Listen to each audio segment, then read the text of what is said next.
Hey everyone, it's Paul here, and today on I Cook and Paint, we're gonna learn how to make our very own raisins. Now, why am I doing this, you might ask? Because right now I'm painting so many grapes for commissions, class demos. Grapes are everywhere right now, and I really need to use them up. So here's what they look like. Homemade raisins are way better than any raisin you'll find in the store. You can add them to your favorite cookie recipe, or you can throw some in your oatmeal in the morning. Believe me guys, this is something you're gonna wanna check out. Making raisins is really easy. You don't even need a food dehydrator to do it. You can just use your regular oven. Start off by washing your grapes really well. You can use pretty much any type of grape to make raisins. Just make sure they're seedless or they're gonna be crunchy. You're also gonna wanna have a big pot of boiling water on hand, big enough that the grapes can float freely in there.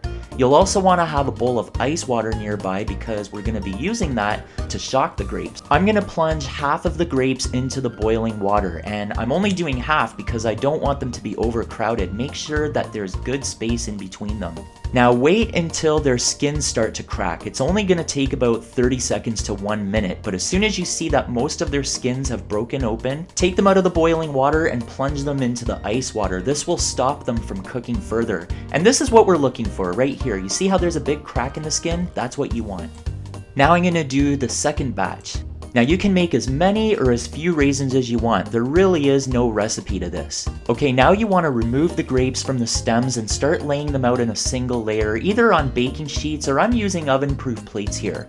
And just spread them out. Again, you don't want to overcrowd these at all or they might take forever to dry. So do make sure there's a little bit of space in between them.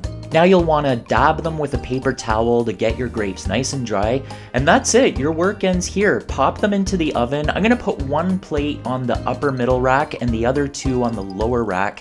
And I kind of have them spaced so that they get good circulation. That's what's key here. You don't have to preheat your oven or anything, just set it at its lowest temperature. Mine is 170 degrees Fahrenheit. This is something that you'll probably want to do in the evening and just let time do all the work. Let them sit in there for anywhere between 12 and 18 hours. What I did was let them sit in there for about 12 hours and then turned off the oven and let them sit the rest of the way.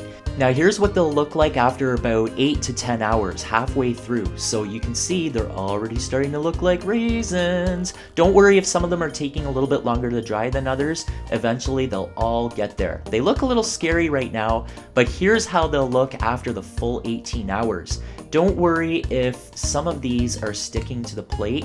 That usually happens, but they come off really easily. Now at first I thought making my own raisins would be a really dumb idea, but when I tasted one of these, I thought I was eating candy. So if you have a lot of grapes lying around right now, go and make your own raisins. And that's it guys. Store your raisins in a cool dry place in some kind of an airtight jar or container and add them to your favorite cookie recipe, or you can just eat them like this. And they taste really amazing.